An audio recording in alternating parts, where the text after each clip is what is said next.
It's a beautiful day and good to have you on Atlantic Television Network Blowout, which is a syndicated live program of the network where we hold conversation on special interest topics. We bring you news, events, and stories through correspondent reports, expert opinions, and of course, stakeholders analysis. Our first point of call on the show today is on Anchor's charts. Court insists pastor should be tried for possessing AK-47. And on subsidy removal, Edo APC lambast Governor Obaseke's cash palliative plans. In Southeast, IPOB accused Simon Ekpa of using ESN to defraud people. On elections, INEC receives innovation technology tools donations for efficiency. And we'll go over to Kaduna State. Arawa Youth cautions ploy against El Rufai's ministerial screening. On PMS hike, prices of petrol to increase as dollar rate rises is coming from IEPMAN. And on economy, CBN to name shame banks that undervalue Naira. In economy, still, Lagos Chamber of Commerce bewail GlaxoSmithKline's claims exit from Nigeria. In Kebbi State, LGA chairman hail governor for allowance payment. A resource person this month will have barrister claim. And Fine Face Dumnamene, he's a civil society advocate. And we'll come back from the break. We'll take you straight to Anchor's chat. So stay with us. We'll be back to you after now.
Back to Anchor's charts now.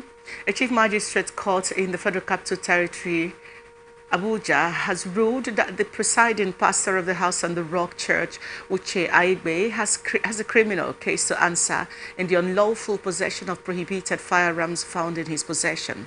The no case submission made by the pastor was dismissed by Chief Magistrate Abubakar Ismail on the ground that the objection to trial lacked merit and substance. In a brief ruling on Thursday at Zuba, Magistrate Ismail he held that from the totality of the evidence so far adduced, the defendant has been effectively linked with the charges preferred against him by the police.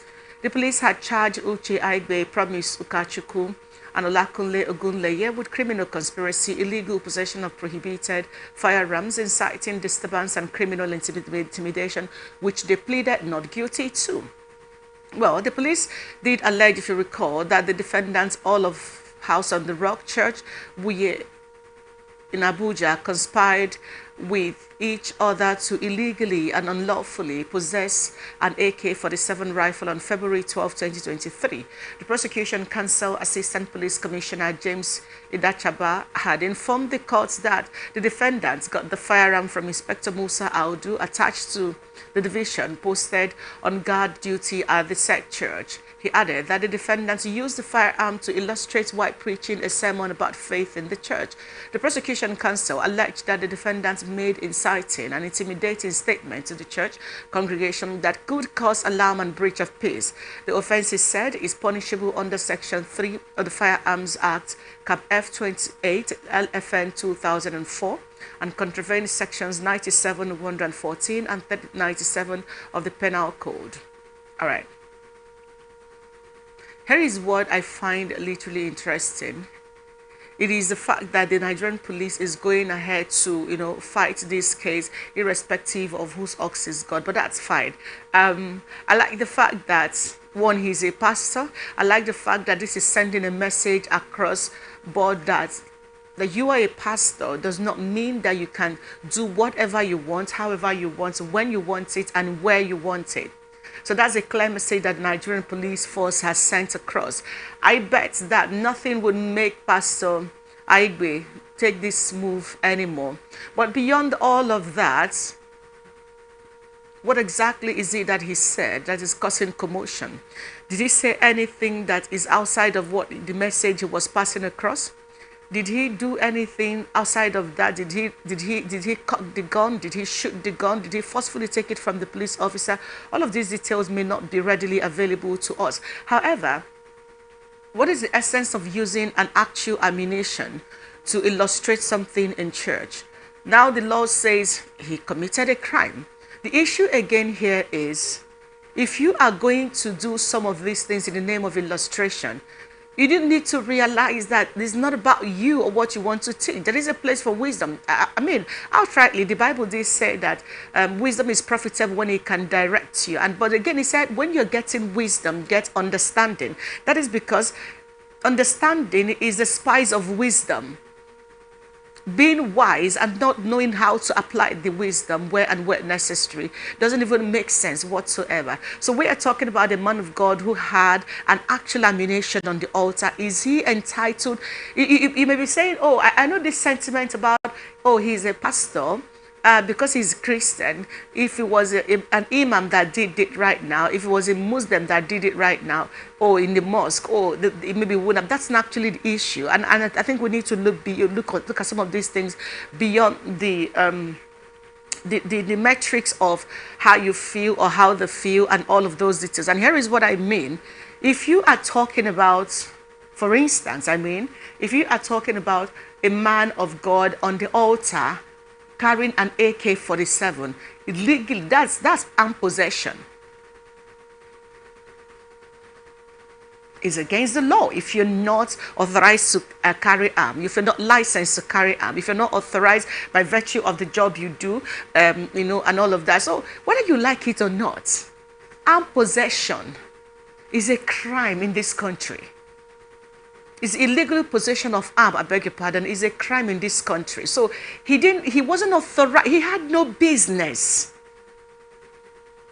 carrying an arm by the police officers who is legally authorized to be there to protect the church.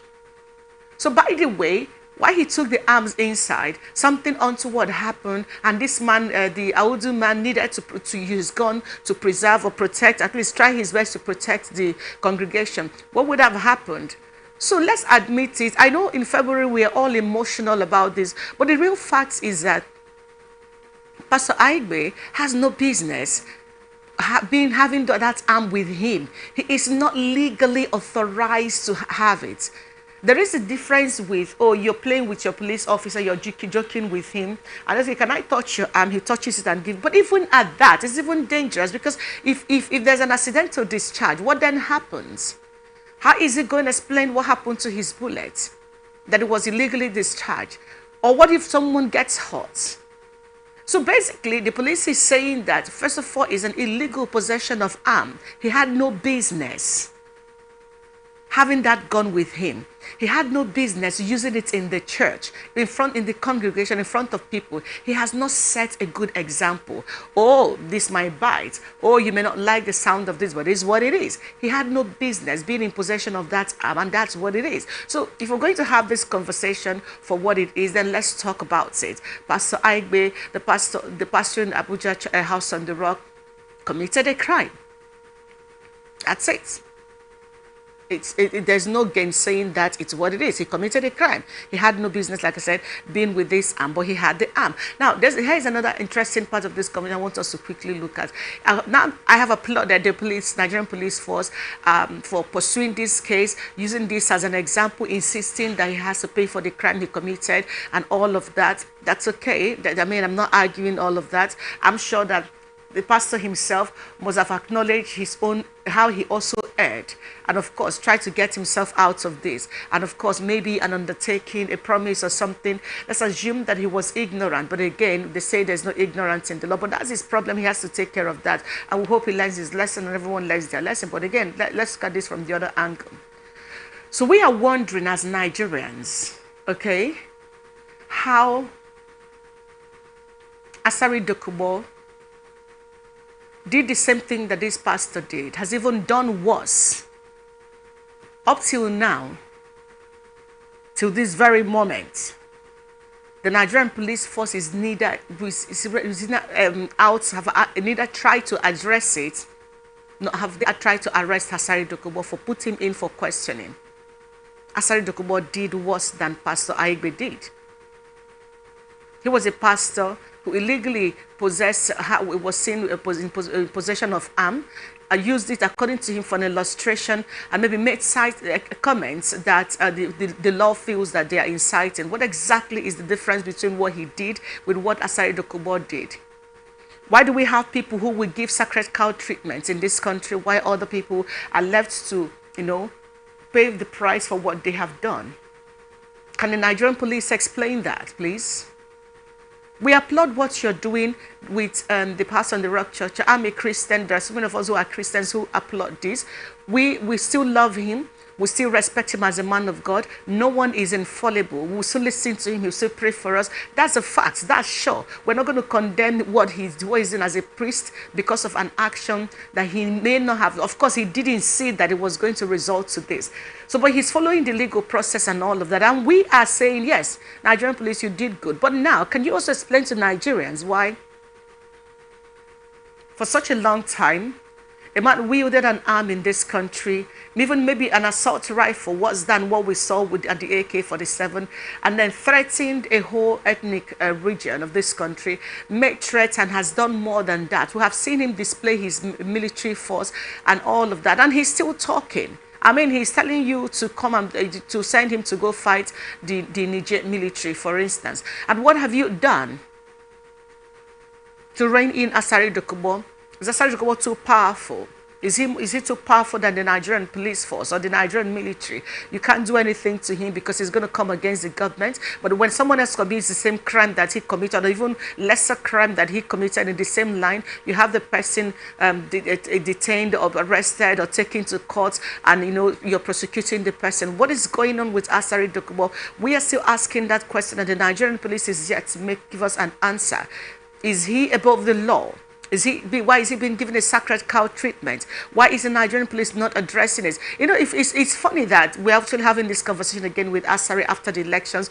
During the elections, M. Solomo did exactly the same thing, just that he didn't have an arm when he made that threat. We had a Nigerian police officer on a national television saying that let's just take it to be a joke. And then during the election, mayhem was let loose on innocent citizens just for coming out to exercise their franchise by voting a candidate of their choice. We saw all of that play out. All of these things happen in Lagos State. The Nigerian police is yet to address all of this. The question is why? Why would the law be applied for one set of people and wouldn't apply to another set of persons? What's the reason for that? If we're going to talk about operating a government of unity according to the Mr. President, if we're going to talk about that, if we're going to talk about all the other issues that we need to do, why are we not having conversation about this particular one? I'm just saying. Is blowout. I'm just trying to blow out on all of these because these are critical issues that we know are out there. We don't want to talk about it. It doesn't mean that they don't exist. So the big question again is why are we even having conversation about this? When in actual sense, we should be talking about what should be done to ensure that people don't feel like they can wake up and do whatever they want to do. Why isn't Nnamdi Kanu in detention anyway? Why was Sunday Boho detained?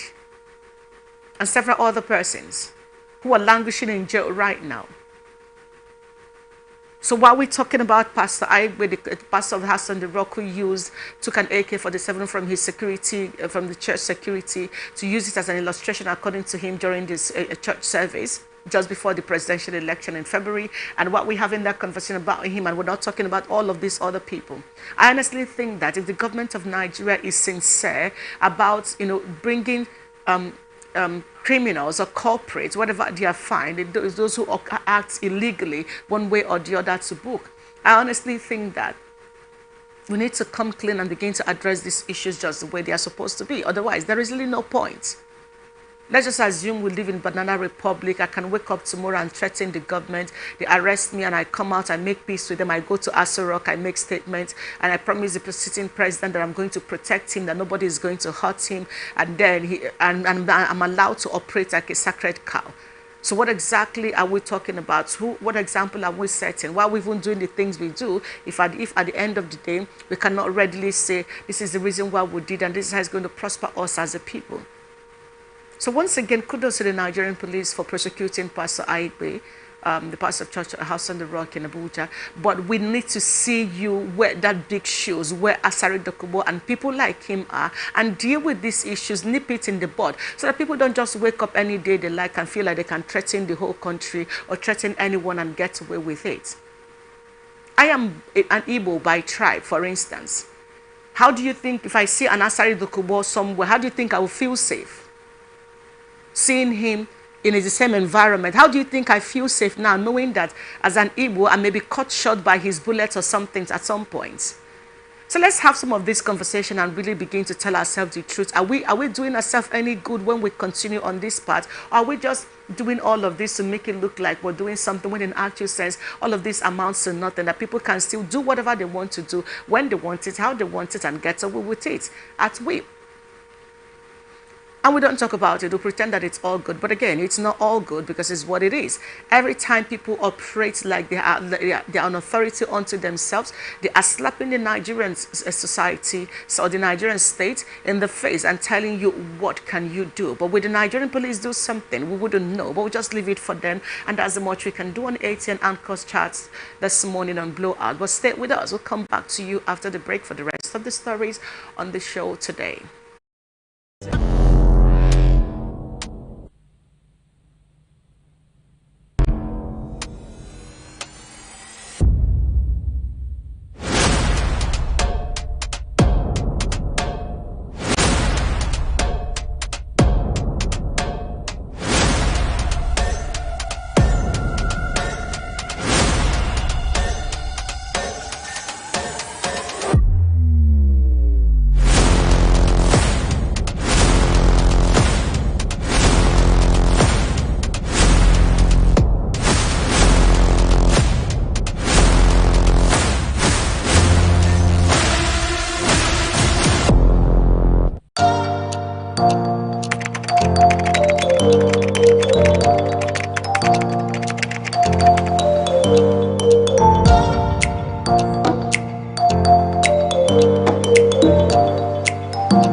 ATM blowout. It's time for us to have other conversation, but I have some gentlemen in the studio and I'd like you to meet them before we talk about issues around subsidy removal in Edo State. I have Barrister Clement Akusi. He's here this morning as a socio-political analyst. Welcome to ATM blowout, Barrister Clement. Thank you. Good morning. And then we have the very fine face, Dum Namene. Good to have you here. Thank you. Good morning. Nice to be in the program. And of course, Fine Face is here today as a civil society advocate. Well, let's get to Edo State, gentlemen, and of course, everyone watching. So the Edo State chapter of the All Progressive Congress that was displayed out yesterday, as a matter of fact. They've described plans by Governor Godwin Obaseki to give 220,000 to 310,000 households as palliative for the removal of fuel subsidy as deceptive and fraudulent. The Commissioner for Communication and Orientation, Chris Nahikare, after the State Exco meeting, disclosed that the government would give out the cash to cushion the effects of the fuel subsidy removal using a database to reach vulnerable populations. In a statement by the state chairman of the APC, Colonel David Imuse, retired, he said, "Is it not high time Mr. Godwin Obaseki thought of better days to make good on his electoral promise to make Edo great again, rather than working hard on Yahoo schemes designed to defraud Edo people and indeed make Edo grounded again?" He called it mega. The APC chief said the party is forced to describe Governor Obaseki's plan to distribute 20,000 naira to 310,000 households among millions of adult people as deceptive and fraudulent. He said it is sad. It's a sad reminder of the COVID-19 palliative disaster where the governor claimed he spent a whopping 2 billion naira, yet all that he got actually came as support from the federal government and corporate organizations. The governor then hoarded the items meant for the vulnerable until the citizens invaded the warehouses where he kept them. He said this timing of Obaseki's distribution of 20,000 laggers is suspicious, as it coincides with the governor beating his chest before money managers who are at home with his antics that his accountable and prudent management of resources has led to a record growth in the state budget performance. So the Edo State chapter of the APC has described the plans by the governor Obaseki to give the 10,000 as palliative for removal of fuel subsidy as deceptive and fraudulent. All right, let's get back to the conversation. Let me come back with you, Barrister Akusi. When you hear of what I would like to call palliative, to be fair, let's not go with the terms the APC is in describing this. So when you hear of 20,000 to 310,000 households in the state that has millions of people, and they said they used a data, and now we don't know what with this data, how did they generate this data, because when President Tinubu came up with these 8,000 to about 12 or this 13 million house, Nigerians questioned, how did you get this data? Labour Union was saying the other day that, hey, listen, this data you are talking about right now is actually the one they used in 2019, that a lot has changed, so you need to update it. And of course, that conversation seemed not to be on board anymore. Now, those states is coming up with this, what the APC have described as fraudulent. How exactly do you think they generated 310,000 as indigent people in those states that we know in this same country called Nigeria? Well, if the government itself cannot answer the question, I'll be sitting on a hot seat to answer a question for someone who, and in terms, actually generated the data and has not been able to explain how that data is generated. To be unfair on my own part to begin to suggest how that data is being generated. However, we know that our database system is still not robust enough to capture specific type of persons in our economic system. Basically, where are the sources of our database? We look at our telecommunication companies, we look at the banking industry. Where else again is our data located? We now look at the national, and then the immigration. And then when you look at the strata of this database, you find out that you can't really tell who is an indigent person You can't really tell the economic background of anybody. In fact, some persons actually have accounts running in millions and billions and still have other accounts that have not even seen a kobo in it. So how do you come about this? Okay, let's look at maybe the BVN system that has another strata of data. But this data do not actually profile the individuals beyond certain points. For example, there's no financial profiling on it. And even if there is financial profiling, to what extent do we have those financial profiling to be able to say this individual is qualified for this or is not qualified for this? At the end of the day, you find out that, again, you ask, does this data capture those in the rural setting? And to what extent does it capture them? And, you know, so there's so many questions that will be asked. Let me also ask, maybe you can help to also answer that. When was this data generated? Exactly. So, you know, one of the things that our leaders have always been faced with is that they come up with plan almost like an intuitive thing. There is no strategy in what we're doing. There is no calculative approach to what we're doing. So we just wake up and say, oh, if I give 20,000 naira to 310 households, it looks like a good plan. More like what was said over a tea break. And then say, oh, that's a beautiful plan. But if you calculate 20,000 times 310,000 households, that will give you about 2-point-something billion. I mean 6-point-something billion. 6 billion naira, if you think very well strategically and put it into a project, you know what you're going to get out of it. But again, that's also where I just want to chip this in. When criticizing a government, whether in the opposition party or from any organization, it's always good to give them alternative. Telling them that what they are doing is not right, it's not good, it's fraudulent, whatever language you want to use, it's not always the best. The best approach is, this you're doing is not the right thing, but we think that if you put your energy or channel your energy into these areas and these areas and this area, you have created suggestions for them.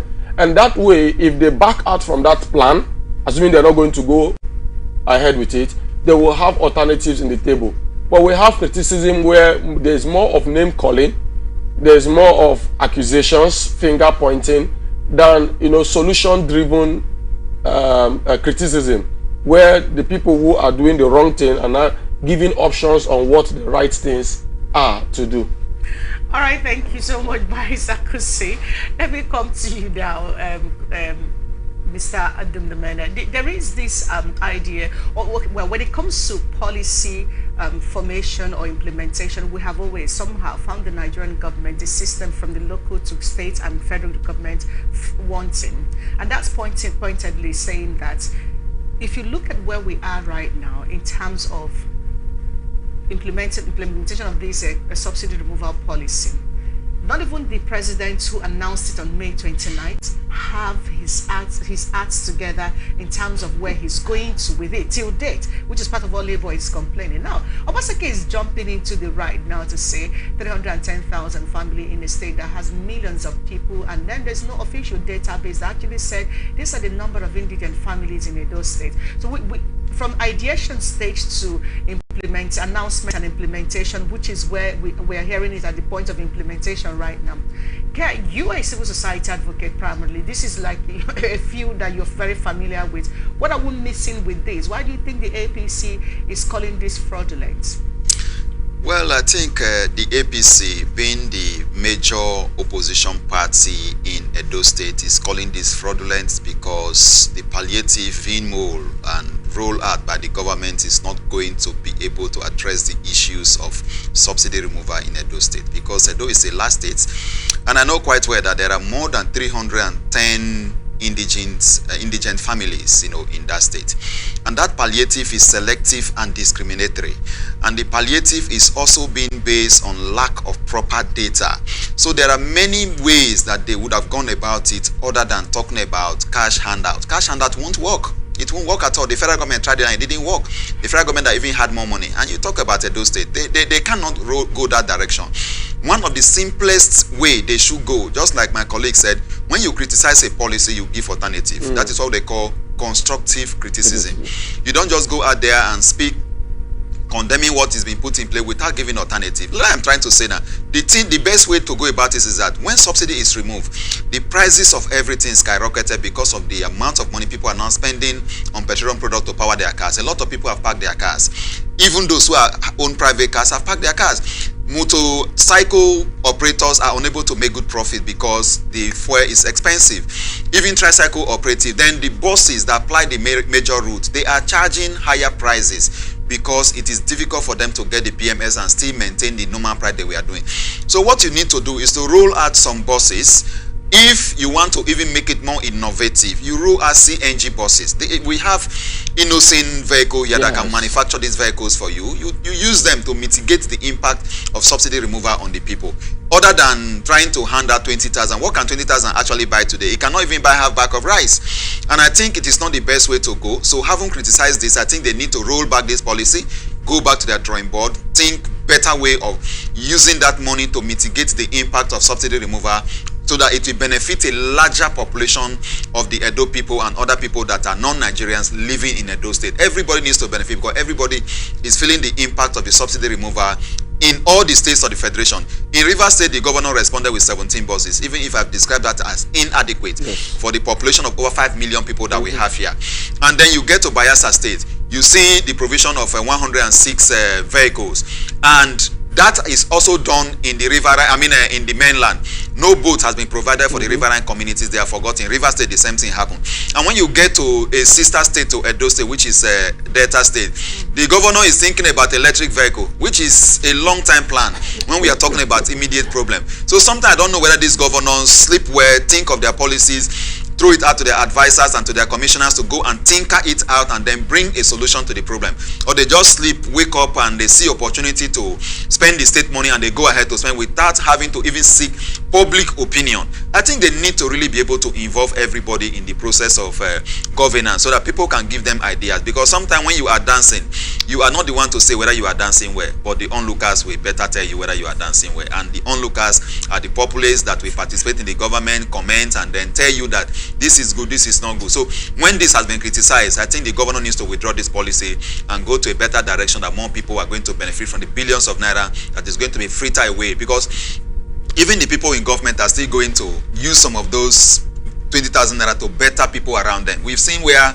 this money is even going to spend along party lines, and if it goes through party lines, a lot of people are not going to be able to benefit from this. So I think they need to take steps to drive the process of ensuring that more people benefit from every kobo that they are going to spend as a government. All right, thank you, Mr. Dumemene. Let's get to talk about issue around the Southeastern IPOB right now.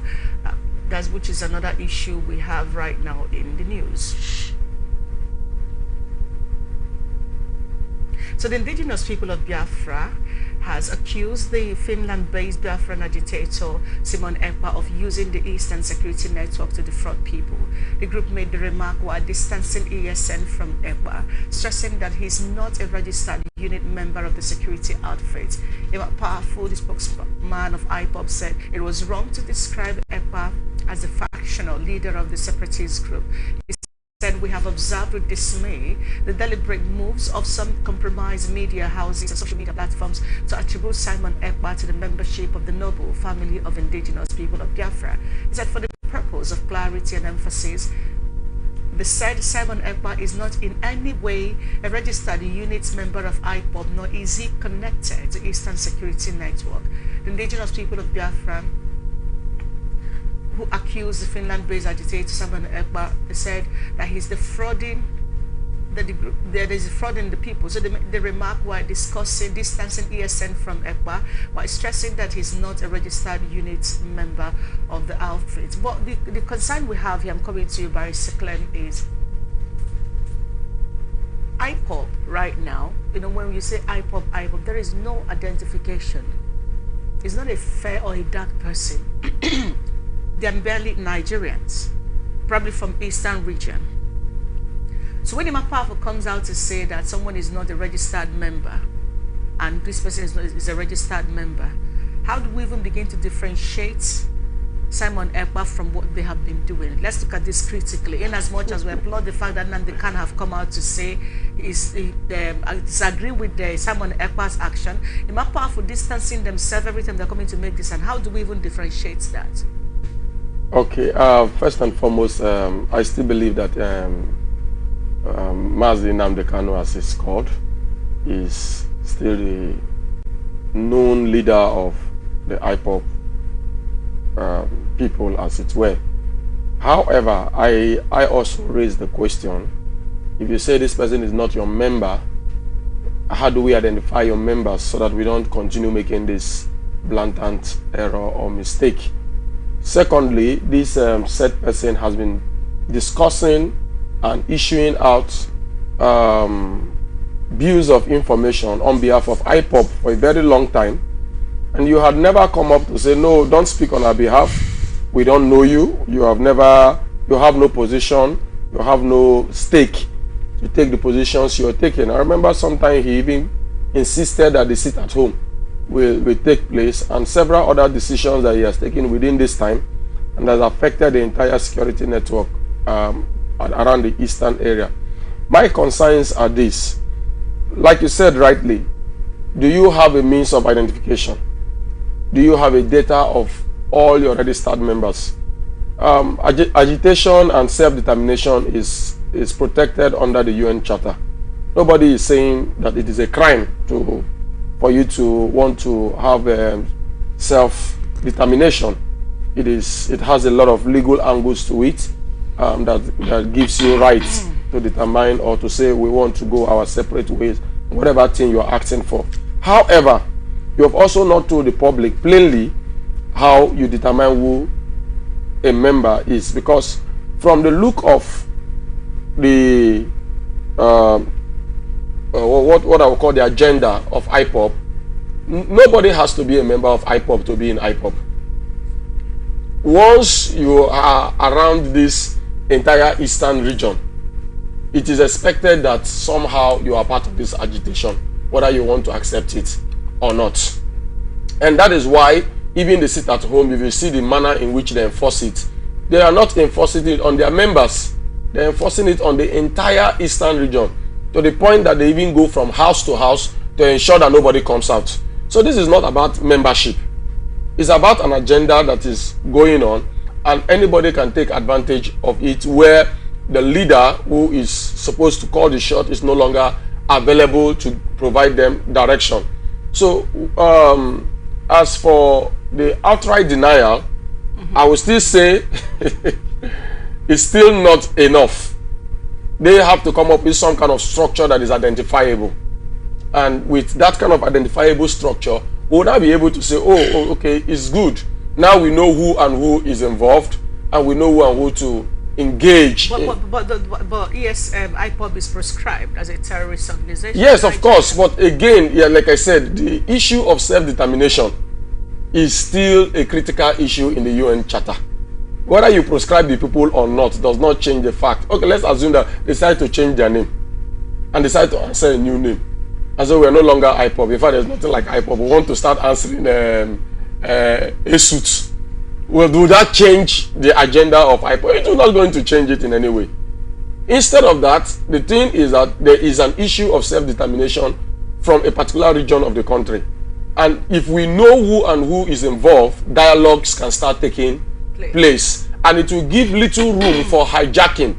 Because again, if you read the full news outlet, it was complaining that even DSS is trying to plant people in their midst and, do a lot of dirty things. And there's a lot of accusation all around.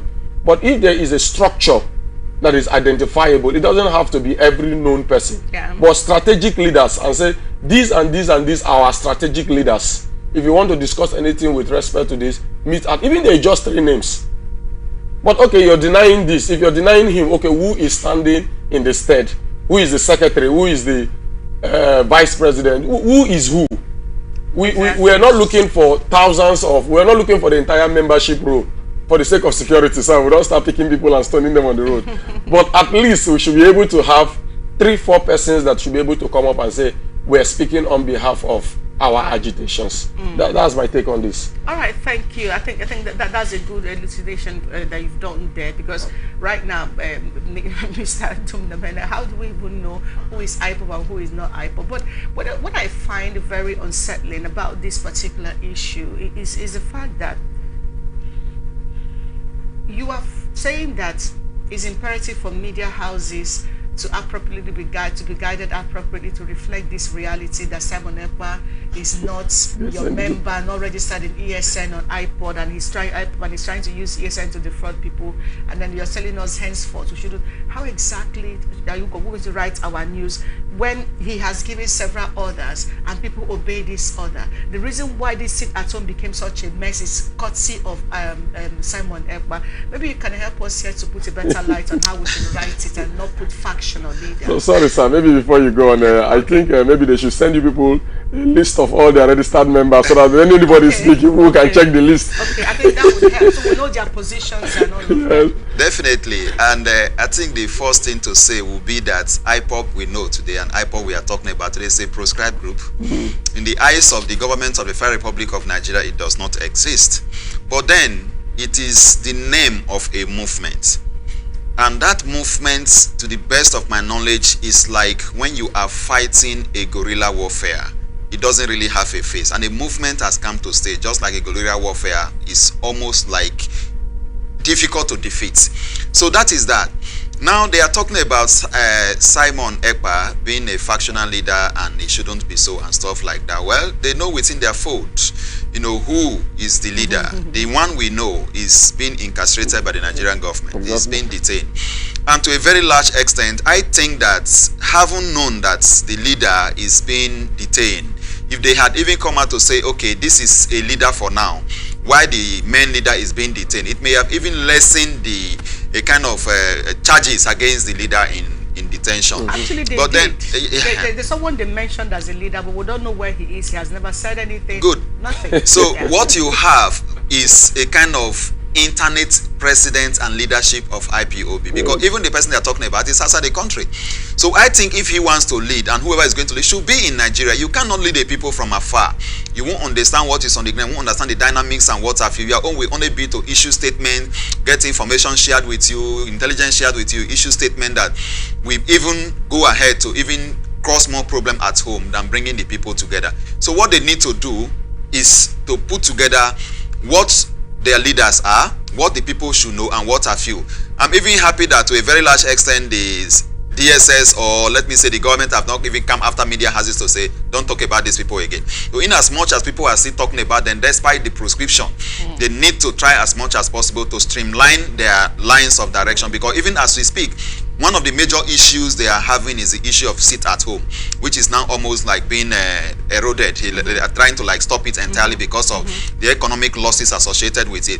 And the way the leadership of the South is talking about, the political leaders have gone about this, pushing until Nnamdi Kanu issue a statement from detention to say this has to stop. Reminds me of the fact that if we have a problem as a people and we are determined to solving that problem, and we come out to put our hands together, we can be able to solve a problem. IPOB is just similar to what we have in Ogoni. I am an Ogoni. We have the movement for the survival of Ogoni people. In the 1990s, you have a leadership of the Ogoni movement killed. But today, the movement is on. It will continue to be there because there is an ideology behind it. So it's difficult to kill an ideology. That was why Ken Saro said you can kill a messenger, but you cannot kill a message. So no matter how the leadership of IPOB is detained, how they are outside, how they have faction and what have you, that message they are trying to pass, that agitation of self-determination will continue to be there. They are indigenous people, and I know the road that indigenous people are even making to national development, whether in a good way or in a bad way. After all, even mosquito have economic importance. So you can see that no matter how you see them, they have even quote-unquote nuisance value that is also contributing to even some people eating in the process of them creating the whole of this problem. But in all, we need to make our society, our communities to be safer so that we can attract development. So they should bring forth the leader they have, and then the media will be guided in the way they do their thing. And not just to say the media should be guided when you do not give alternative to the person they need to take information from and share. In as much as that has not been done, the IPOB The leadership, ESN, should not blame the media for whoever they quote when a statement emanates. I know quite well that there are a lot of conflict entrepreneurs. There are those who benefit from when there is crisis in the group, and they will continue to benefit from that process until those who see themselves as the traditional bona fide leaders come forward to stipulate the person people should hear and take information from.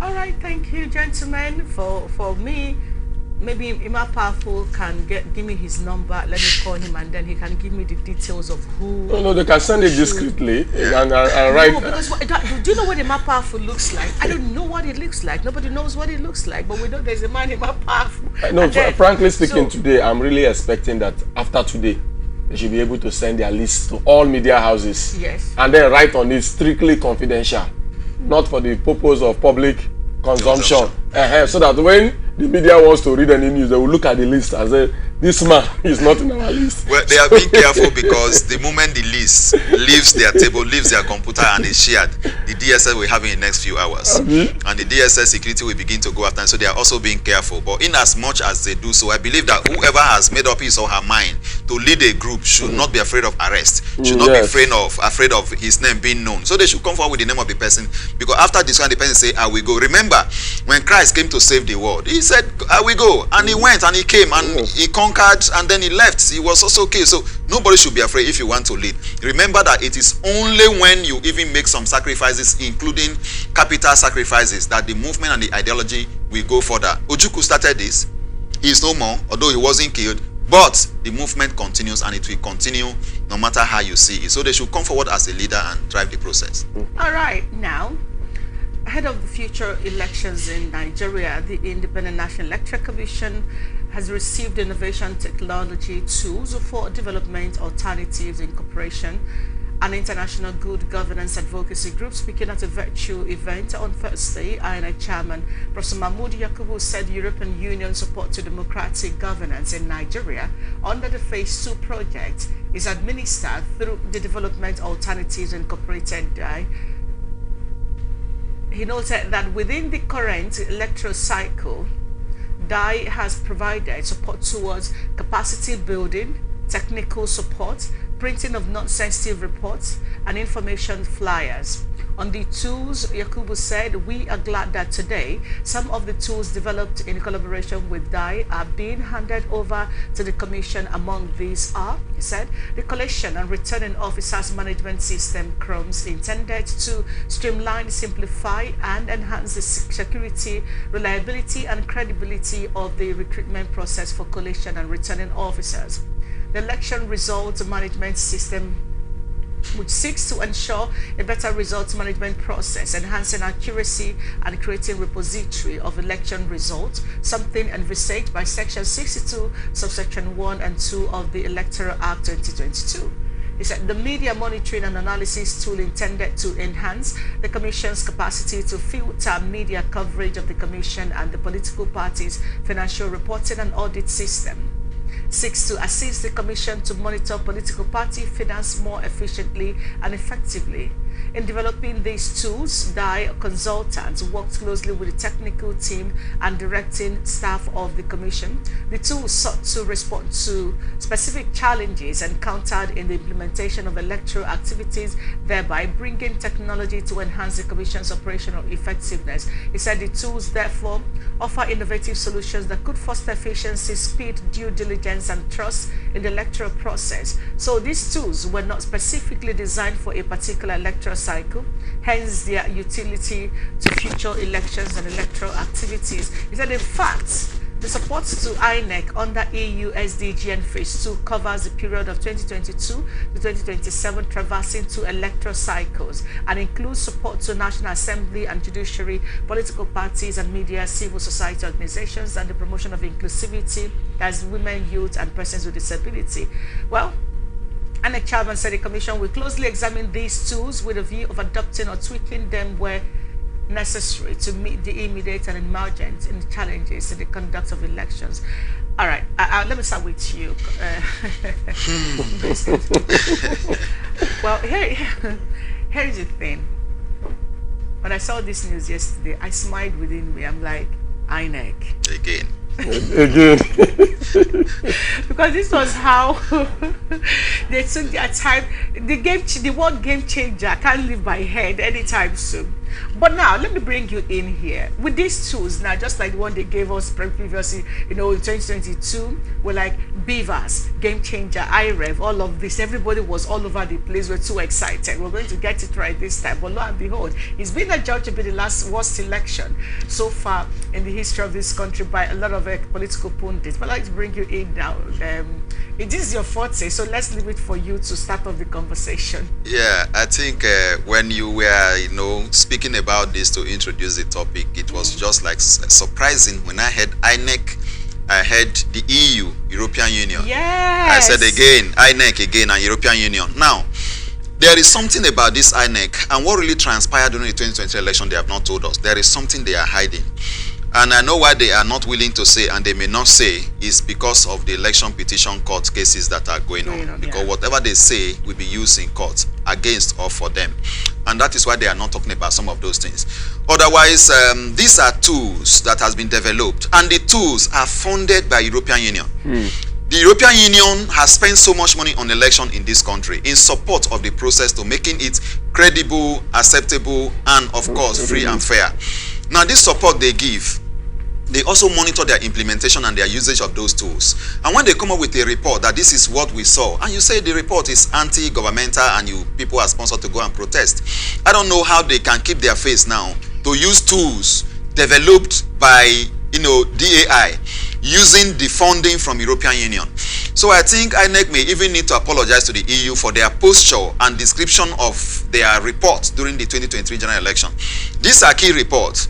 They are now saying they are going to review and tweak it before adoption. And they have also said these tools are in line with the Electoral Act 2022. So I think that what INEC needs to do is to look at these two, look at them, present them to Nigerians, just like it has been done through this news conference, hold meetings, town hall meetings across the 6 geopolitical zones of the country, and then have input from people. And then when it is adopted, it should be used without any complaint of whether or not something happened, making it not to work, like they did about the Beavers, that led to the issues that are surrounding the presidential election especially. So I think INEC should adopt these two as they have said they are going to do, because already they have said it with their technical team, they are working together to getting this done. Not that at the end of these tools being adopted now, tomorrow they will come and tell us stories. They are talking about a tool that will monitor the media of the commission. They have talked about a tool that will look at political parties, financing and others. So I think they need to pick these two. If they adopt it according to the fact that it is in line with our Electoral Act, then they should use it and not come tomorrow and tell us that there was a system problem or anything leading to this issue happening. They need to really be able to drive this process and ensure that everything goes the way it should go. All right, here's what I find interesting, basically. So no, don't laugh, let me bring this to the fore.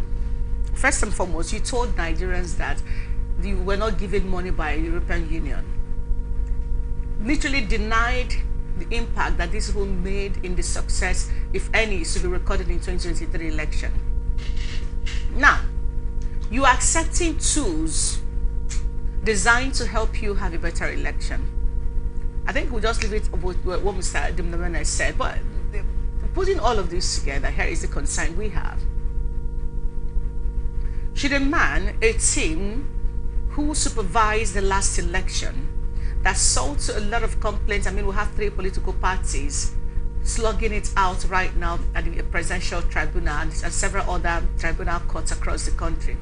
Should a team who supervised such election, who made promises and they failed to fulfill, that even their own officers came to court and couldn't defend the elections that they conducted, should this team and this man still be talking about using the devices or whatever it is that the EU had provided?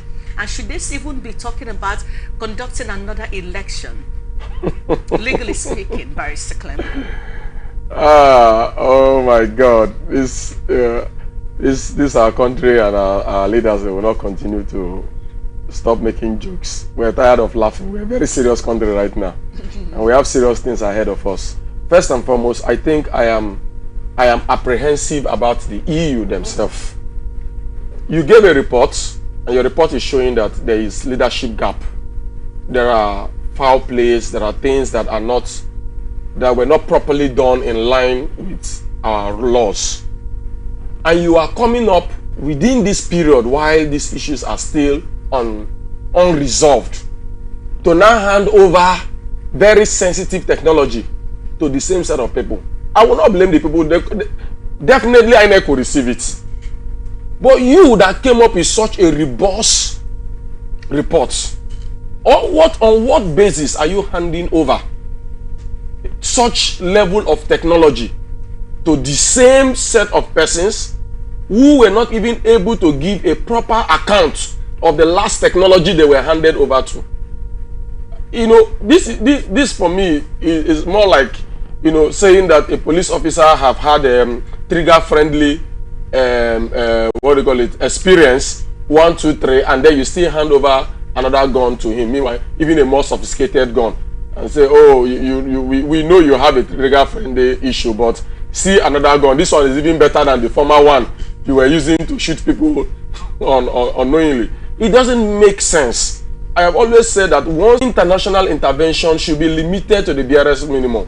We should be able to handle our things ourselves. Now, during the last election, only for the UK government to come up and say they've released over how many billion. And here in this same studio, I said that that money is enough to sway the outcome of an election in any country. Why are you putting such amount of money into our elections? Allow our elections to be run by us. Observe if you want to observe. But once money starts coming in, and now we're even talking about technology at this level. See, if you see a gun in the hand of a police officer and you see a gun in the hand of an armed robber, they will not function the same way. One will be for the purpose of security.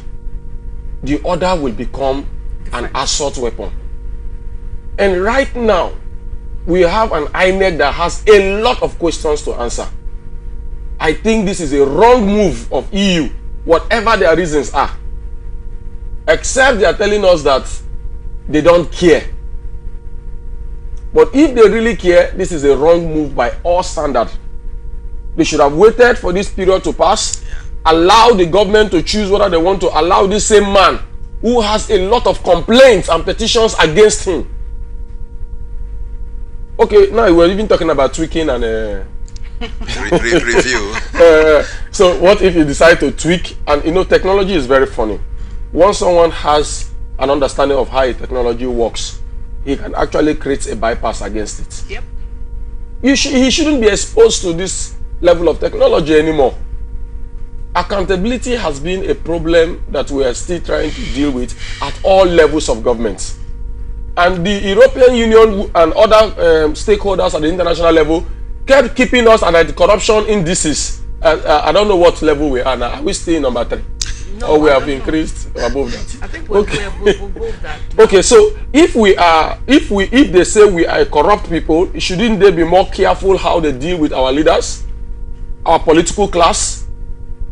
Except that they are speaking from the both part of their mouth, and I think that is what their action is saying. They're saying one thing with their mouth and they are doing something else. Right. And it shouldn't be tolerated. We shouldn't even allow such things to fly in this country. We should speak vehemently against it. That's my take. All right, and you have just done that. EU, what is it for you? But we'll have more on conversation on issues in the news after the break, because Iowa Youth is cautioning any ploy against El-Rufai's ministerial screening. They don't want to hear stories, but we'll have all of that conversation after the break. Stay with us.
Alright, welcome back to ATM Blowout, everyone. Let's talk about the Arewa and the issues they have with Vice Ministerial screening. So, the Arewa Youth Forum has alleged that those against the progress of the North are those behind the scene, working against the successful ministerial screening of immediate past Kaduna State Governor Malam El Nasir El Rufai. The Arewa Youth Forum expressed this in a statement signed by its president, Ahmed Mohamed Zagi, in Kaduna State. According to the statement, the group wondered why a bright-minded person like El Rufai could not scale through the screening, whereas those nominated after him have been cleared and their names are submitted to the presidency. We'll bring you these reports after now.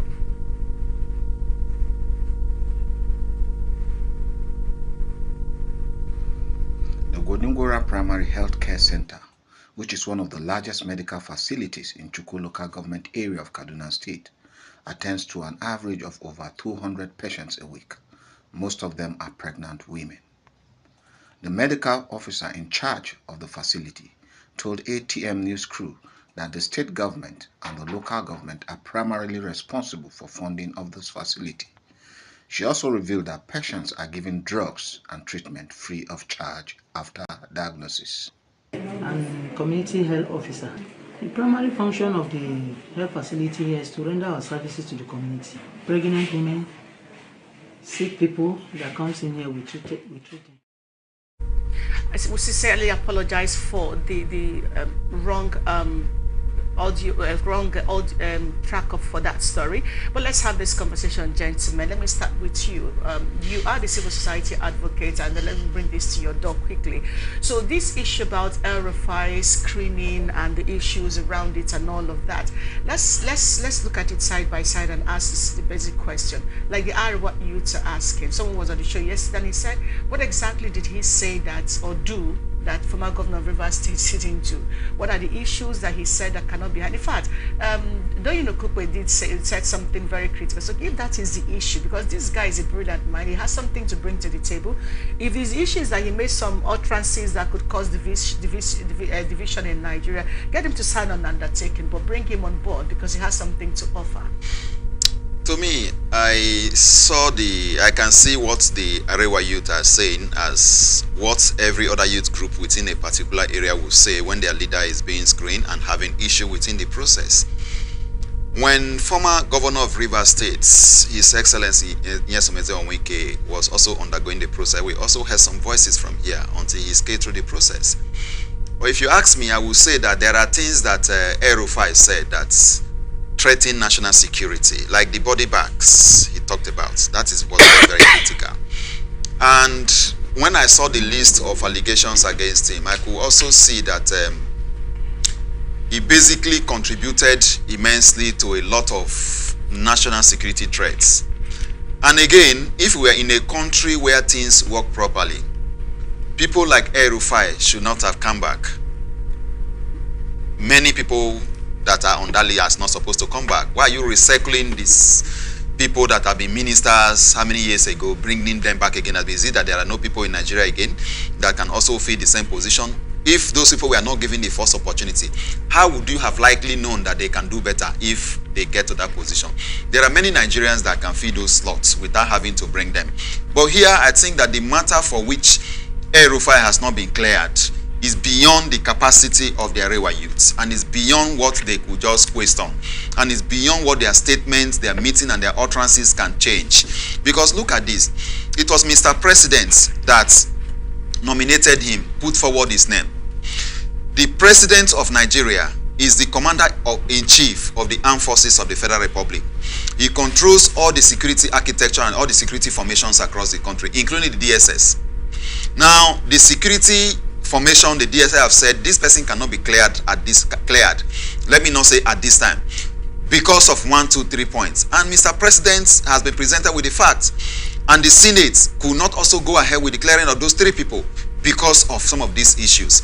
So I think that it behoves on Mr. President to either withdraw his candidature, or it behoves on the security operatives to also say, okay, we have cleared him, he can now be confirmed. or he says that we are not going to clear him. So I know quite well, like you've said, that some people are saying there is nothing that El-Rufai said that the former governor of Rivers State did not say. The former governor of Rivers State made certain comment. The greatest comment against him in relation to the APC is the fact that he said PDP is malaria, APC is cancer. They talked about the issue of declaring Rivers State as a Christian state, and of course putting a bounty on. There are several issues. That issue of declaring Rivers State a Christian state, to me, I don't think there is anything fundamentally wrong with that. Because basically, Rivers State is a Christian state, even without him saying it. But that is why I tell some public officers that there is not everything you say when you want to just say it. It's not everything. There are things that are not necessary for you to say. So that is one of the comments that was not necessary for the former governor to say Rivers State. What people came to visit, talk with them, and everybody knows that Rivers State is a Christian state. Because when you try to classify the number of states in Nigeria, which one is a Muslim state, one is Christian, Rivers State is automatically a Christian state. It's just like you have, the president on his inauguration day making pronouncement, subsidy is gone, throwing the country into crisis. Those things were not necessary. And from what we hear, even later here, it wasn't even part of what he ought to have said, at the inauguration ground. So it's not everything you have to say. But the point here remains that this is security matter, and security issues has to do with national security. This is not just ordinary issue. So the issue of national security, I don't even like to put my mouth. Allow it to be there. I am an activist and a kind of, an advocate. And as a human rights defender, there are certain issues I don't put my mouth, because anything that has to do with security of the nation, a lot of people say that, because when I think it was from President Buhari or his minister that said that when it comes to do with national security, that they don't even look into the issue of human rights. Yes, I agree with that. When it comes to do with national security, human rights can be suspended or play along with. When it comes to do with national security, it's very, very key. Because if anything happens in national security, it's going to affect all of us, and our human rights will be more violated at that time than the time we are talking about. Absolutely. Barrister Akusi, the issue about El-Rufai and then his 8 years as governor of Kaduna State, if you look around southern Kaduna and the menace under his watch, an unrepentant attitude towards that region of the country, which has to do with particularly Christians and all of that, which wasn't resolved until he left the state and never really bothered to do anything about that. If you look at that side by side with what this, and they also want to know how exactly did he get nominated to the point of coming to the National Assembly in the first place, because we learned that the DSS and the other security agents ought to have done some screening before you get to be screened by the National Assembly. So if all of these were all issues on the table, when the president nominated him, before the list was sent to the National Assembly, how come they didn't do a thorough check to know that this person shouldn't pass? Now it's beginning to look like an Arewa thing.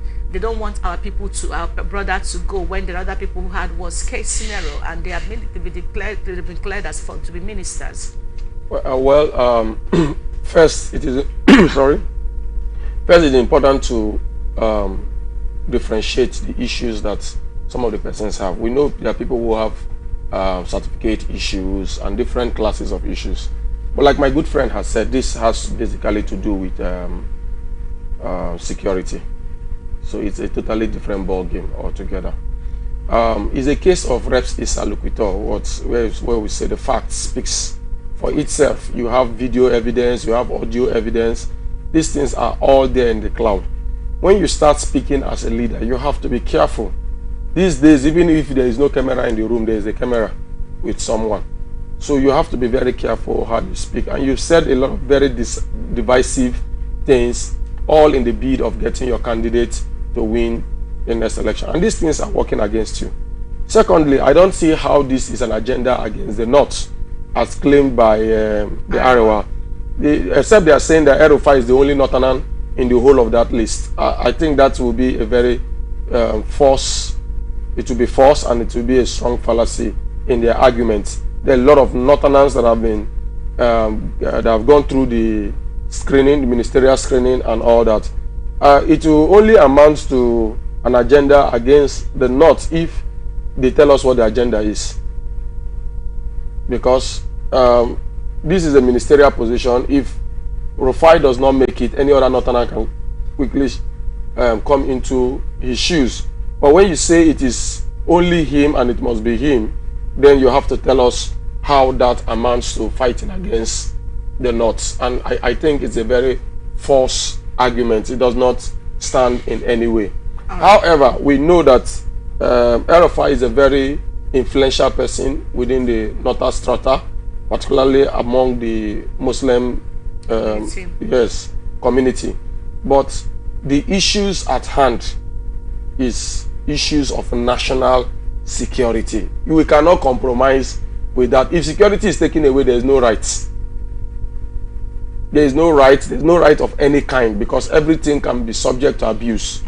So we need this to be intact. Secondly, we, apart from even the El-Rufai thing, we are actually complaining as citizens of Nigeria about the level of recycling of these leaders.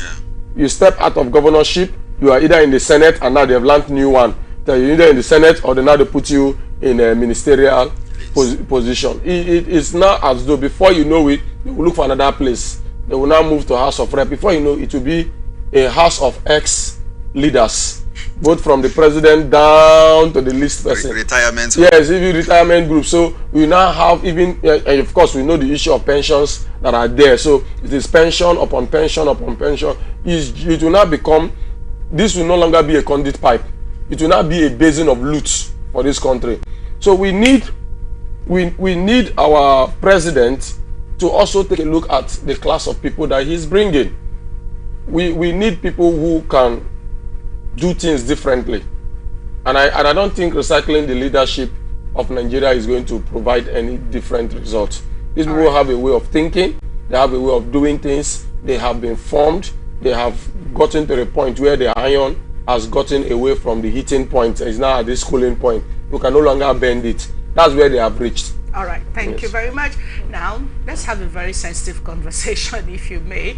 The Independent Petroleum Marketers Association of Nigeria said the price of premium motor spirit, popularly known as petrol, would continue to increase as long as the US dollar rose in the foreign exchange market.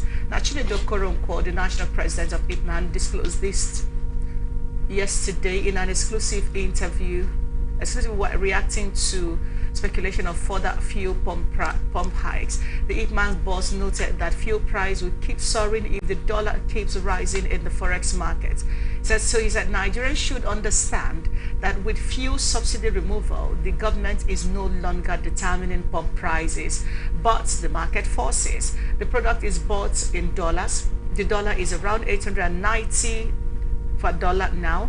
As the dollar climbs, the fuel pump prices will continue to go up. As a solution, he urged the government to double up efforts to make compressed natural gas available for Nigerians. The government should make conscious effort towards making CNG available for Nigerians. The naira dropped further to the dollar exchange at 782.38 kobo per dollar on Wednesday at the official market, but at the parallel market, dollar is 900 enchanted at $910 per dollar. Consequently, the pump price of the product is expected to exceed 617 naira per liter. As at the point when he made this report yesterday evening, when the report hit the news, that was the cost of the dollar. But as at last night, I don't know about this one, I forgot to check. It was 950 naira per dollar. Even as at about 8 p.m. last night, it was about 950. Yes, even I think on channels yesterday, I had 1,000 naira to $1. Yep. So you can see that. What's the difference between 950 and 1,000? It's already there, and I think that I stand with IPMAN here and what they are saying. Because if the price of the dollar continues to rise this way, there is no how they can hold back the price of PMS, because they are buying and they have to make gains, and the currency is not stable, it's not strong, it's very, very weak, and in as much as they continue to spend more to import, they are going to put that on the final consumer. So the tendency is there. And the month of August is still very fresh. Today is just 11th. So I think that even before the month runs out, we are going to have an increment in price. But there is something that happened after the second increment. The first increment put the price at 511 naira then, and then it moved to 617 naira. What we have seen in the market today, the forces of demand and supply, is like trying to bring in some stability and changing its price. You hardly can find any filling station today across the River State, for instance, where I'm very familiar with because I live here, that sell at exactly 617 naira. So you still see 5 something, 558 and 590, 591 is stabilizing at 591 as against the 617, which is the official price they peg. So I'm still saying that in as much as things are the way they are and the dollar is not allowed to go further, but which I think is going to be difficult, then we are going to now be moving towards the mark of 617 naira per dollar and then move further to that point. But now the consumers are going to suffer more, because this is what we depend on. I have interacted with some motorists. They tell us how they are unable to even meet up paying for the vehicles they took on hire purchase, the ones they drive, because they spend so much money on PMS. And the commuters, passengers are not willing to pay, and also because they don't have. Just days ago, I also saw someone that showcased his shoe, how it is now looking like after so much trekking, because he couldn't pay transport. So all these are challenges. So the issue of bringing on board the compressed natural gas is very, very key, because if that gas is brought in and it's a bit cheaper and vehicles that can run them are made available, it's going to help. Even we that are running a generator with fuel in the office, home, and running your car, it's not very easy. So it's telling on everybody. But then I don't support that subsidy should return. I don't support subsidy should return. I pray that government is able to work at modalities to make sure our refineries are working, to make sure licenses are given for modular refinery production, because we are also pushing to see these licenses given to artisanal refiners in the Niger Delta for them to also come into the mix. And they should also possibly legalize artisanal crude oil refining, so that they can produce what they are producing in a legal form through what we call the Presidential Artisanal Crude Oil Refining Development Initiative, PACODI. That will help to mitigate and checkmate the price of this product. Then the Dangote refinery that was commissioned, it was not yet complete, ought to have come on board at this point in time. I know they did that just to make sure that since it was started under the Buhari administration, it should be the one to flag it up before he leaves. We have heard a news report that it is even going to come on board by 2025. After they told us that it was going to come on board by the end of July, we are going to have first product. So these challenges that are on ground is becoming an issue. So government should fix the refineries, put these things in play, bring the CNG to be there, and then we begin to mitigate some of this impact. Today, many people are joining to convert their generator from PMS to gas. I have joined to do that, and I just noticed that I run it for about 10 days with 20 liters. I run it for about 10 days. So it's something that is better, because I was spending at least 4,000-5,000 naira daily on fuel, in addition to electricity that come from PHED, and in addition to solar that I run. So it's not easy if you really want to carry on your business. And a lot of businesses are now dying off because they are unable to meet, or a lot of shops are closing. So government should take steps to ensure that the dollar is regularized. The time that they have not floated the dollar, it was stabilizing at a better price. Yeah. The floating of the dollar that they thought was going to normalize and regulate the movement of this dollar, the dropping of the naira note, is no longer the issue. So they need to be able to go back to peg the dollar at a particular point. As at the time they flew, it was around 460 naira per dollar on the official rate, and everything was hovering around 600, 700 naira, and it was there. So floating it now has given us more worse economic situation than we had. So I think the policy was not properly thought out, and in as much as they are doing a lot of these things, they should realize that the impact is on an average Nigerian, and a lot of people are hungry, a lot of people are angry, but then they are believing that something can come out of this process, so they can do things to make us to have some of the mitigating mechanisms that can help to address this issue. The acting governor of the Central Bank of Nigeria, Foloshidu Shonubi, announced on Thursday that the Nigerian naira is significantly undervalued. Now, according to economic modeling using purchasing power parity, this revelation came during a lecture titled Diaspora Remittances and Nigeria Economic Development, held at the National Institute of Security Studies in Abuja. He said, if you were to conduct an economic modeling of Nigeria using purchasing power parity, you would discover that the naira is currently significantly undervalued. Shonubi further said, we need to name and shame commercial banks involved in such malpractices.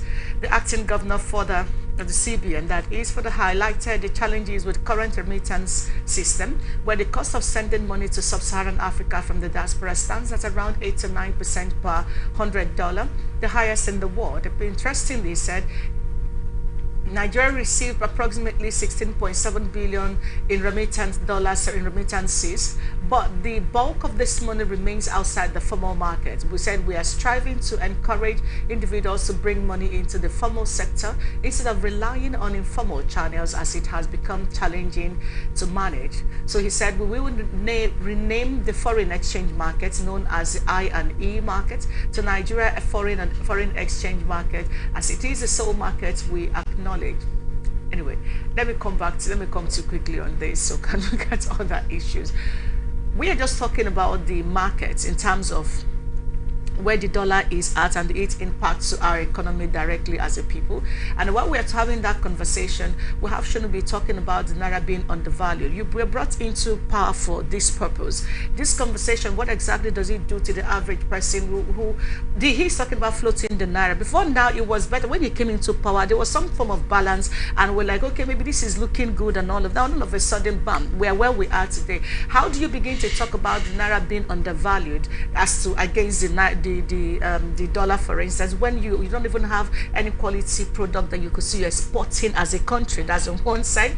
Now, when you talk about shaming the banks who are being used for some of these processes, what is that going to do for us? Is that what we should be hearing from the acting governor of the CBN from looking at where we are right now?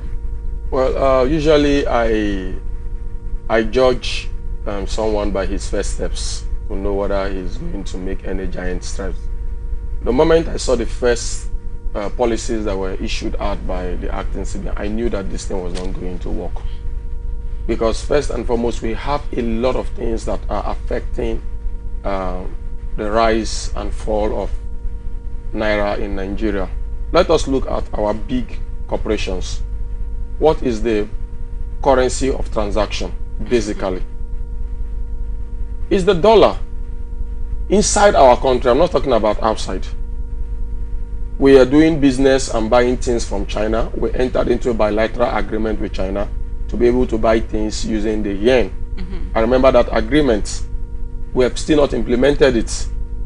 So meaning that I want to buy something from China, the Chinese government has agreed and said, buy directly in our currency, which would have given us even a better, and so meaning that we can now pair naira with yen, giving naira some kind of advantage. The dollar will not be begging for us to pair with it. We've also not taken advantage of that. We're talking about situations where scholarships are handed over to Nigerians in dollar, both by the NDDC and others. We're talking about companies like Julius Berger and others being paid and paying their staffs in dollar equivalent. You cannot be running an entire country where, let's leave production first, I'll come to that, where the everyday transaction, both from banking institutions to commercial institutions to the oil and gas sector, everything is in dollar, and you're expecting that the dollar will not crash. This is what happens to the average mind. Since I know that my transaction with Mr. A and B is going to be in dollar, I would rather carry the few nairas I have, go and change it into dollar, and then do my transaction directly in dollar. If everybody that is into the market begins to do the transaction directly in dollar, it will affect or devalue the naira immediately. We've not even talked about our production aspect and export aspect, which has its own. You know, when we peg this thing on export, it makes it as though that's the only factor. We should go into a lot of bilateral agreements with countries that are producing. For instance, India produces a lot. And when you go into this agreement with them, you tell India, look, we'll buy in naira, or we'll buy directly from your currency. Since our currency have a little advantage looking towards yours. These agreements are standing. I don't know what is stopping a country that is independent, has sovereignty, from implementing an agreement it entered in international relations. Nothing in international law that I know stops Nigeria from implementing this agreement. In fact, currently now, US is already accusing China for trying to use some of this agreement to lure African countries to them. So if you move further from there, you also discover that there are also other issues that are affecting the naira. Let's give an instance. This time is production issues. Yeah. Now, if we continue to build a consuming economy, there is no way naira will not be devalued. You can't. It's not magic, because for consuming economy, it means that half of the things, or more than half of the things we consume in this country, comes from outside. So we buy it again from these foreign countries in dollars. All right. And then so it's not going to work. But if we begin to look at production from the inside, and the exchange, the transaction again within the production should be, I'm emphasizing this because it's important. If we start production and the transaction for that production within Nigeria is still in dollar, the problem will continue. Okay, so while we are wondering why Shodubi is blaming Nigerian banks for problem that CBN created and that CBN is supposed to solve, whether you're naming them or shaming them, I don't know what that is going to do for us as a people. But the Lagos Chamber of Commerce and Industry is bemoaning still the decision by the GlaxoSmithKline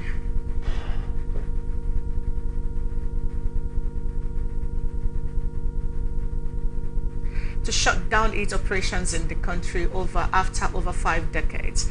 LCCI, in a statement by its Director General Dr. Chinyere Almona, said, with justification, the chamber is concerned that if the trend persists, the nation's economic growth potential will not be realized. So, GlaxoSmithKline's decisions critically reflect on the nation's poor ranking on the ease of business measures, which the chamber has constantly spoken about. It said it is time the government takes appropriate actions to reverse the saddening trends in the business climate in Africa's largest market, while noting that factor costs as an integral element of the profit equation is viewed with utmost seriousness by business people. He said the statement is also stressing that in the face of the rising costs, business people will likely search for cost-friendly allocations. That the chamber is inclined to suggest the government takes holistic review of the business environment and takes steps to make the nation's business climate more competitive for growth. Of course, last week we know that the GSK announced plans to shut down its operation in the country, which is a primary activities including marketing and distribution of consumer healthcare and pharmaceutical products. Now, this is about a company that has been in operation for 51 years, and now they are leaving Nigeria. It's simple. The ease of doing business is absent, which the Lagos State Chamber of Commerce have just attested to. In the face of all that we are going through as a country economically, if you are to advise the government of Nigeria when it comes to some of these policies and its impact, because people are going to lose their jobs, and that also contributes to the poverty index that we are struggling with, what would you advise this government of Tinubu right now to actually focus on? Is it in fighting the Niger government, or is it in making sure that the economy becomes what it should be? Well, I think it's a challenging situation that companies are leaving Nigeria. When we talk about job creation, we talk about, ease of doing business, we talk about better, friendly business environment, and we are unable to live up to these expectations. We are talking about our claim that we are one of the largest economy in Africa, something like that, and we are allowing companies like this to live based on our policies and programs. Why wouldn't company live? If you check, there is hardly any month that a company does not fold or leave the country.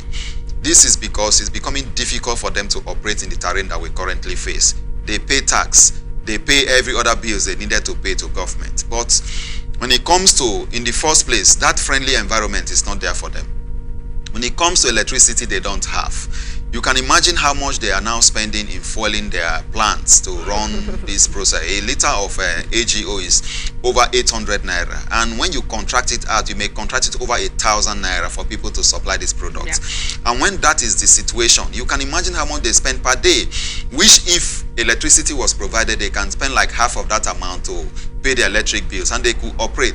So these are the challenges. What the Tinubu government should do right now is to look at, set up a committee, because we are in a country of committees. A lot of committees are always set up. A committee should set up to look at issues affecting commercial ventures, companies that is making them to want to leave the country, and see how they can mitigate some of those issues for them to be able to operate. If it's the issue of tax, you try to cut down on their tax burden so that they can be able to run what they are doing and continue to, because now if this company that has operated here for how many years now, GSK has to leave, you can imagine the number of jobs that will be lost. And apart from the direct jobs that they create, what about the product they were supplying to the country from the UK main office? And you can now also see the value chain of the processes of distributing this product. These are challenges, and a lot of people will be thrown back into the labor market, and that will constitute even increase in crime. So I think the Tinubu administration should try as much as possible to ensure that there is a friendly environment so that the people can be able to run, because the way these companies are living is only akin and can be likened to the way a lot of Nigerians want to run out of the country, the way when they call Japa. So a lot of people are not finding it very easy in this country. Companies are unable to breathe. Nigerians are unable to breathe in a country that has so much and enormous resources. I think a lot needs to be done to not only keep these companies back, but also encouraging new companies to be set up and established in the country so that they can create jobs and add value to our Naira. Because if they are working here, paying people in Naira, doing a lot of things in Naira, it will help to grow our Naira, which is the big issue that we have. But a situation whereby we have a lot of these issues running, it becomes an issue. Because even just 2 days ago, we also heard of the shutdown of an airline, talking about Max Air, because in their own case they don't even have money to buy sufficient aircraft to make their fleet to be functional. So those are the issues that we are having. But I think that they should have even try to mesh with other airlines and then use their aircraft to continue to operate. So government should step in and see what they can do so that businesses can grow and not for them to die the way this GSK is now dying off by leaving the country. Now talking about airlines, to even imagine that to even get as expensive as the tickets are, to even get a flight, even with that, is a problem. Okay, we wish the Tinubu government the very best. But there's a very interesting comment I'd like us to quickly wrap up with you by Sakusi. So the chairman of 21 local governments in Kebbi State have applauded Governor Nasiru Idris for approving 675 million for the payment of furniture allowance in their councils. Now, this was contained in a statement on Thursday by Alhaji Ahmed Idris, Chief Press Secretary to the Governor. Idris quoted the Permanent Secretary, Ministry for Local Government and Chieftaincy Affairs, Alhaji Mohammed Sani Umar, as saying that the approval is for 2022 to 2024. Alhaji Aminu Ahmed said the chairman of the Association of Algon, while commending the governor on behalf of his colleagues, assured that the money would capture furniture allowance for the local government, councillors and secretaries and what have you. Vice Clerk. Yes, sir.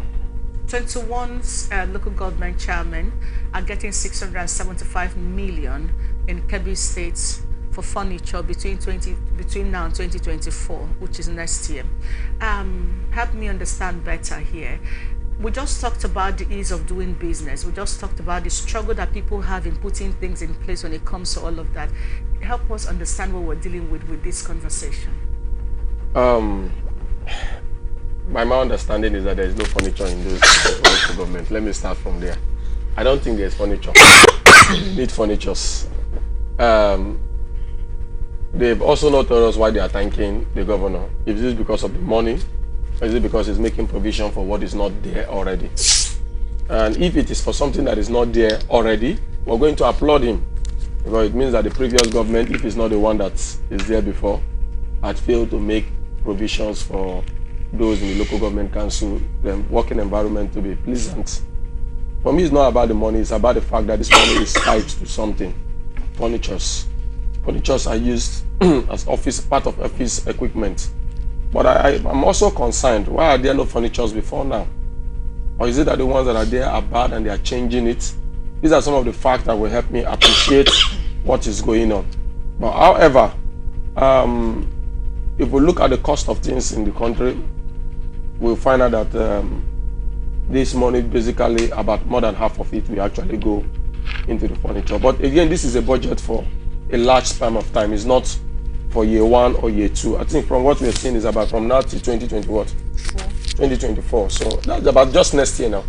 Just about next year for just furnitures. Well, back to what we're dealing with. If these furnitures will be done from Nigeria, gotten from Nigeria, and will be done, the entire transaction will be done within the local market, it will be a good thing, because it will mean that money will move into hands, because we know councillors don't do carpentry work. They will definitely have to meet our local carpenters to get this done. But if this is not the reverse, I'm not expecting this money to enter into the hands of anybody. If it enters into the hands of anybody, then we've missed the whole point. If it's for furniture, let it be for furniture.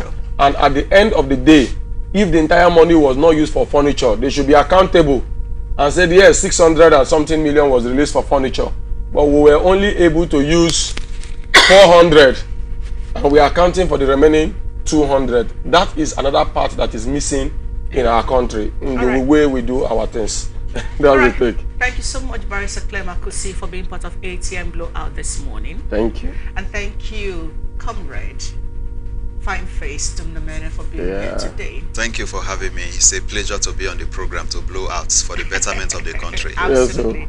All right, thank you, gentlemen. That's been our show, and everyone who watched. If you missed any part of the conversation, not to worry, we got you covered. Check us out on our social media platform, Atlantic Television Network, on YouTube and Facebook, on Instagram and TikTok, Atlantic TV Network 1, on Twitter or X, Atlantic TV Net. You can also watch us live on our website, atlanticnetwork.tv, or download our app, ATN Live, to watch us from wherever you are in the world. We'll see you on the other side of 10 a.m. this morning. Stay with us.